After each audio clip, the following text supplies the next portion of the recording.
بسم اللہ الرحمن الرحیم۔ السلام علیکم محترم سامعین کرام، آج ہم آپ کو سنائیں گے ایک مغرور بادشاہ کی موت کا واقعہ۔ محترم سامعین کرام، حضرت سیدنا وہاب بن منبہ رحمۃ اللہ علیہ فرماتے ہیں، ایک بہت بڑی سلطنت کے بادشاہ نے ارادہ کیا کہ میں اپنے سارے ملک کا گشت کروں، ملک کے کونے کونے میں جا کر اس کو دیکھوں۔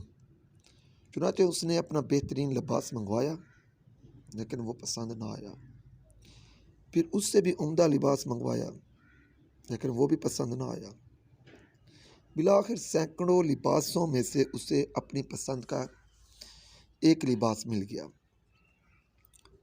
پھر گھوڑے لائے گئے تو ان میں سے کوئی گھوڑا پسند نہ آیا۔ یک کے بعد دیگرے گھوڑے لائے گئے، پسند ناپسند کا سلسلہ چلتا رہا۔ آخر کار ہزاروں گھوڑوں میں سے اسے اپنی پسند کا گھوڑا مل گیا۔ اب بادشاہ بڑی شان و شوکت سے اپنے لشکر کے ہمراہ سفر پر روانہ ہوا۔ راستے میں ابلیس لعین نے اس کو بہکایا تو وہ غرور و تکبر کی آفت میں مبتلا ہو گیا اور گردن اکڑائے بڑے شاہانہ انداز میں آگے بڑھنے لگا۔ غرور و تکبر کی وجہ سے لوگوں کی طرف نظر اٹھا کر بھی نہ دیکھتا تھا۔ راستے میں ایک ضعیف و ناتواں شخص بوسیدہ کپڑوں میں نظر آیا۔ اس نے سلام کیا، لیکن بادشاہ نے نہ تو جواب دیا نہ ہی اس کی طرف دیکھا۔ اس نے کہا، اے بادشاہ، مجھے تجھ سے ضروری کام ہے۔ بادشاہ نے اس کی بات سنی انسنی کر دی۔ اس نے آگے بڑھ کر وہ جو شخص تھا بوسیدہ کپڑوں والا، ضعیف و ناتواں، اس نے آگے بڑھ کر گھوڑے کی لگام پکڑ لی۔ بادشاہ نے تل ملا کر کہا، لگام چھوڑ، تو نے ایسی حرکت کی ہے کہ تجھ سے پہلے کسی نے ایسی جرت نہیں کی۔ پھر اس شخص نے کہا، مجھے تجھ سے بہت ضروری کام ہے۔ بادشاہ نے کہا، ابھی تو ہمارا مہمان بن جا، ہمارے ساتھ چل، واپسی پر تیری بات سن لوں گا۔ اس شخص نے کہا، ہرگز نہیں۔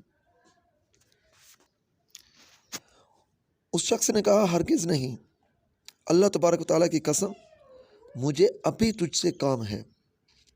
بادشاہ نے کہا، بتا کیا کام ہے؟ اس شخص نے کہا کہ ایک راز کی بات ہے، میں چاہتا ہوں کہ صرف تجھے ہی معلوم ہو۔ اپنا کان میرے قریب کر، میں تجھے وہ بات بتاتا ہوں۔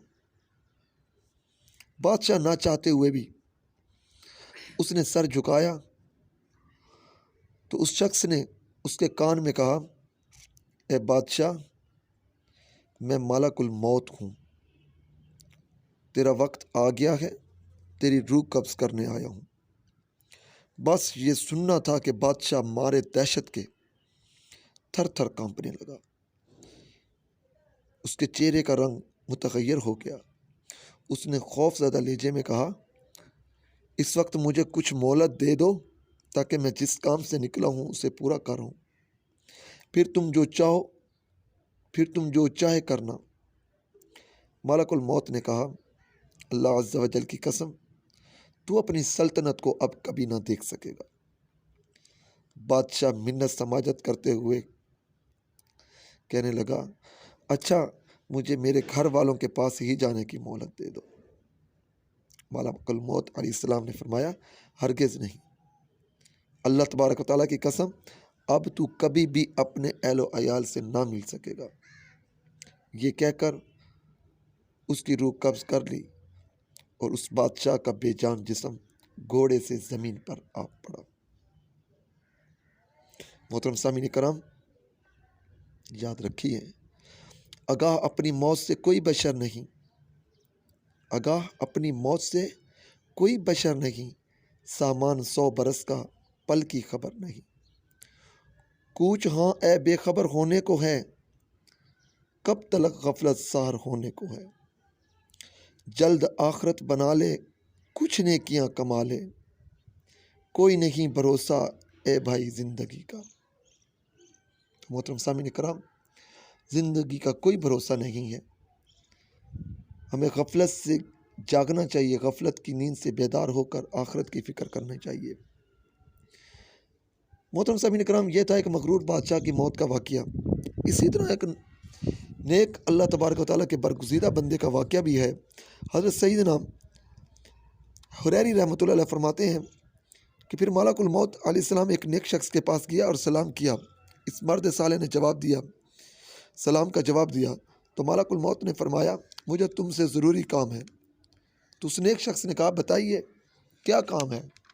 تو ملک الموت نے کہا، راز کی بات ہے، ایسے سب کے سامنے نہیں بتانی۔ تو اس نیک شخص نے اپنا کان قریب کیا، تو اس ملک الموت نے اس کے کان میں کہا، میں ملک الموت ہوں، تیری روح قبض کرنے آیا ہوں۔ تو نیک شخص نے کہا، خوش آمدید، اس کے لیے کیا دیر کرتے ہو؟ جس جدائی کو پہلے بھی ہم بہت ہی طویل کر چکے ہیں، اللہ عز و جل کی قسم، مجھ سے دور رہنے والا کوئی شخص نہیں جس کی ملاقات میرے نزدیک آپ صلی اللہ تعالیٰ علیہ وسلم کی ملاقات سے افضل ہو۔ ملک الموت نے اس سے کہا، اگر تمہارا کوئی کام ہے تو اسے پورا کر لو۔ تو اس نیک شخص نے کہا، آپ کے ہوتے ہوئے مجھے کسی چیز کی ضرورت نہیں ہے، اور اللہ تبارک و تعالیٰ کی ملاقات سے بڑھ کر کوئی شے مجھے محبوب نہیں ہے۔ پھر ملک الموت علیہ السلام نے کہا، جس حال میں اپنی موت کو پسند کرتے ہو مجھے بتاؤ، میں اسی حالت میں تمہاری روح قبض کروں گا۔ تو نیک شخص نے کہا، کیا آپ علیہ السلام کو اس بات کا اختیار دیا گیا ہے؟ تو ملک الموت نے کہا، ہاں مجھے اس طرح حکم دیا گیا ہے۔ پھر نیک شخص نے کہا، پھر مجھے وضو کر کے نماز پڑھنے دو، جب میں سجدہ میں جاؤں تو میری روح قبض کر لینا۔ ملک الموت علیہ السلام نے کہا، ٹھیک ہے، میں ایسے ہی کروں گا۔